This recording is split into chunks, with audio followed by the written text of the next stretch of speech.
Hey there, long time no see. In about a month, or maybe even less than a month, we all get to vote on what heroes we choose to remove from the hero pool in the Silver Age format. And if you paid attention to the Silver Age format over the course of the Pro Tour Yokohama buildup and at the event itself, it was a wild time. But the question is, of course, being begged by me, and I'm sure by many of you as well, is what heroes now deserve to actually hit the old chopping block and be removed from this next season. And do keep this in mind as well, this will be a season wherein Chain will return. And of course, anywhere we start this conversation, I think it's important to start with the guy that kind of shaped the format after the post-ban and restricted announcement, because the question now has to be asked, does Kayo still deserve a ban? And did he ever deserve a ban? Because the belief coming out of that previous ban and restricted announcement and meta in the ProQuest season that we played Silver Age in its inaugural season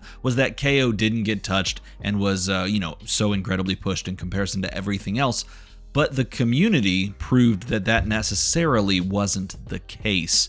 And because of that, the question is, after all of his meta share falling off and the slow but sure decline of his overall win rate across the board, is he still worth hitting and voting for in this upcoming community vote? And I would say the answer is no.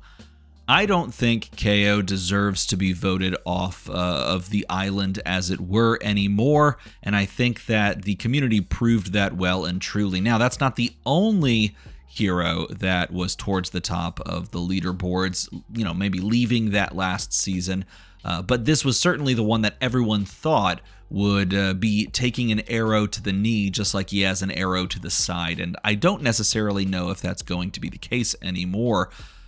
A hero I do think will get voted out, though, is none other than Kano, and I think regardless of his necessity in this format, Kano is probably going to get a vote and therefore a subsequent ban, which feels bad if you recognize what this meta has become. And this is the reason I wanted to make this video, and it's the reason it's the first video coming back after a bit of a hiatus for some personal reasons.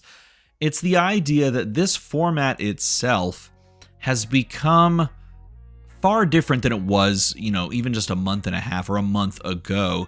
And Kano is one of those pieces of the puzzle that we've now found ourselves in that answers a portion of the format. And without Kano doing exactly what he's built to do, we almost need someone to step in and sort of supplant that role. And without beating around the bush anymore, Kano is a fantastic check on Fatigue Slop Guardian decks, as well as Florian, which essentially does the same thing. It just kind of dirtles around, blocks you out, and in the case of Florian, it builds up an entire board of rune chants that you can't interact with, essentially, because there's too many of them, and wins the game. And Guardian essentially does the same thing, except it kind of just runs you out of your deck, and then it just wins from the sheer fact that you won't be able to block a hammer swing over the subsequent 14 turns, right?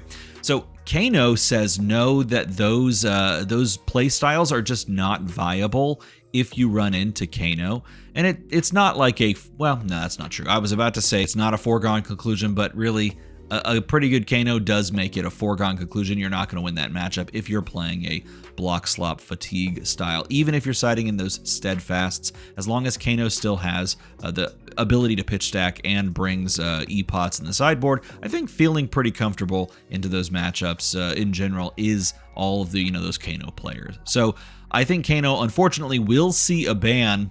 And I say unfortunately because it does mean that the floodgates of that style are now well and truly opened up. But there could be other heroes that answer that call that Kano sort of provides and tries to stop that fatigue slop style. And then the question becomes, does a hero that sort of represents that so well end up getting the chop in this? I don't think a hero like Oldham or like Terra ends up actually being voted out. Although I'm not a fan of those play styles of the hard fatigue style, I don't think they end up deserving the chopping block here, or I don't think the community sentiment perhaps would push towards making that happen.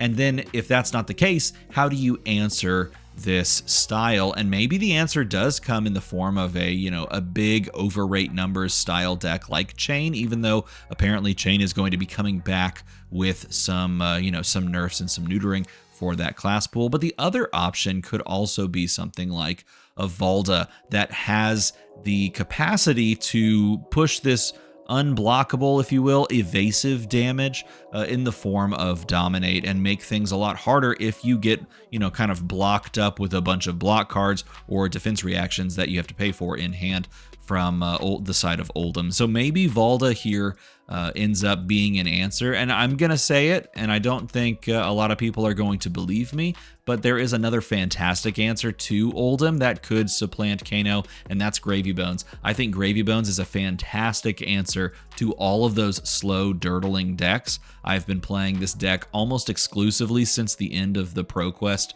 season that I played Kano in, and this is, I'm just like, I said it on Twitter, I am 100% gravy pilled in this format, and I can't stop playing the deck. I've played every permutation of this deck that I can get my hands on, and I do think it answers that side of the meta. That's a whole long diatribe that I went on to talk about how this meta is formed, so that you can understand that there is a side of the meta that is answered by certain heroes in the form of Kano, and there's another side of the meta that is answered by these decks that sort of play fatigue. And it brings up this next question: is Ira deserving of a ban? And I personally think the answer is yes. I think Ira has consistently proven across all young hero formats that she is top tier, regardless of card pool, regardless of when she enters the format and what the format looks like. She finds a way to rise to the top. It's so funny because the cream rises to the top across all formats, and she in Blitz was already living legended. She was one of the best heroes, if not maybe the top two. We'll just put it the top two heroes in Commoner before Commoner ended up sunsetting itself. And of course, now she's the de facto best deck in the format. And she's attempting to be answered by all of those, heavy blocking decks, like your Oldhims, like your Terras. So for me, I would love to see Ira Crimson Haze catch the old community ban. And I would put her, if I got 3 votes, I would put her alongside of several other heroes that I would love to see gone. Now, if we're calling full-on predictions, I will predict that Kano and Ira are both perhaps going to be making their way out. And I do think there's going to be a lot of people that say Kayo, and I could see Kayo going.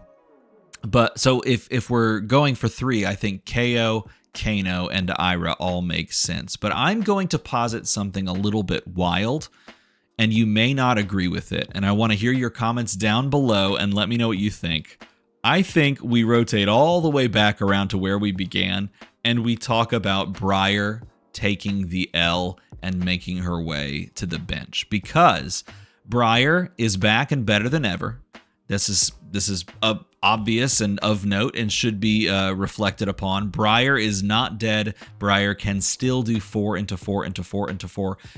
And yes, she has been brought down a peg, and so have all of the lightning heroes and the rune blades, specifically like Aurora, because they don't have access to burn up shock and lightning press.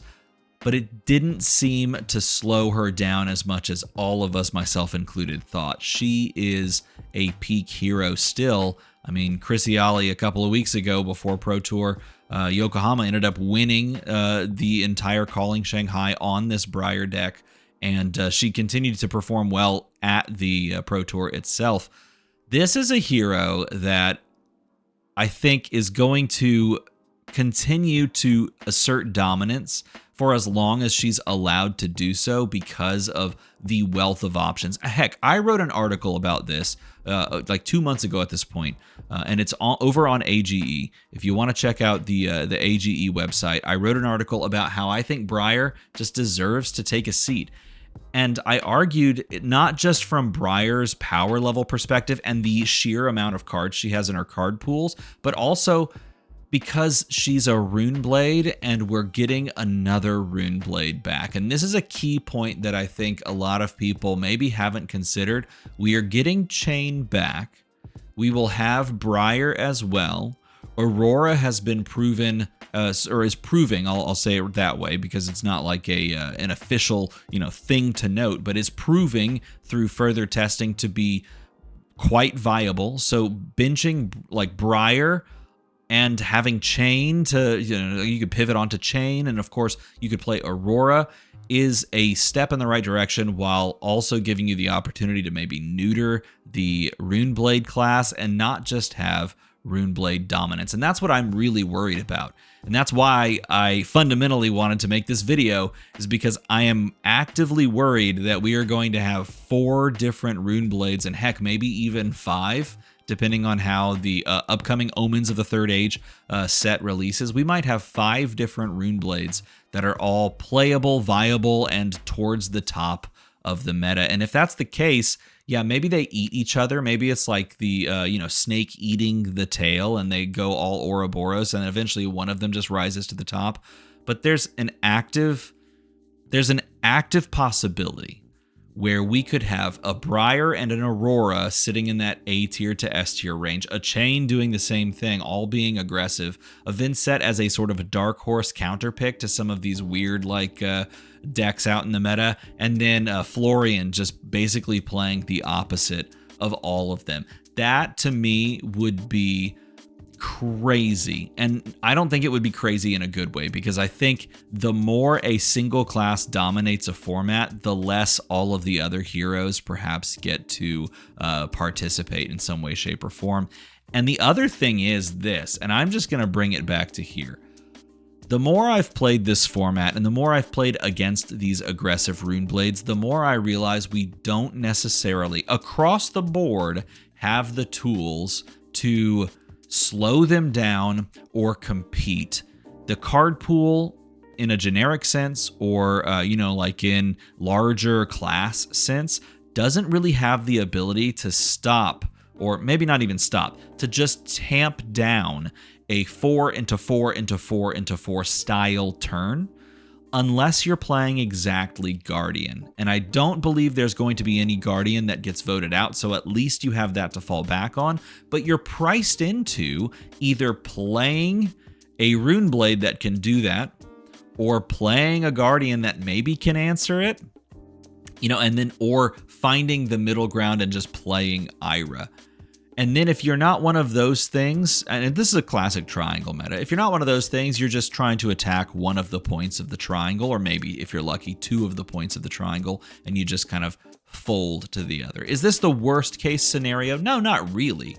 But when a large portion of the meta can be dominated by a singular class that has so many tools at its disposal to be played in a variety of different ways, I think there's some space that could be carved out, and one way to fix that would be doing something like banning Briar. So if I had my opportunity to vote for 3 heroes, I would vote out Ira, I would vote out Briar, and I personally wouldn't vote out Kano because I am a little Kano truther. I would maybe vote out Kayo. At the same time, I do think if I had to put money down on it, I would probably say it would be the 3 heroes that would go. At this point would be Kayo, it would be Kano, and it would be Ira. But those are my predictions for the changes of the upcoming Silver Age meta. What do you think? Let me know that down in a comment below. I want to hear from you about this big vote and how it's going to go, and what heroes you think are going to be making their way out onto the bench for the next season. Thank you all for your patience while I dealt with some things. Maybe I'll make a video talking about why it's been a while since I've made a video. That'd be an interesting sort of video on a video, an infinite regress. Maybe we'd hit that eventually. But if you like this sort of content and you want to hear more from me, make the number, go to the other number. And as always, everybody, thanks for watching.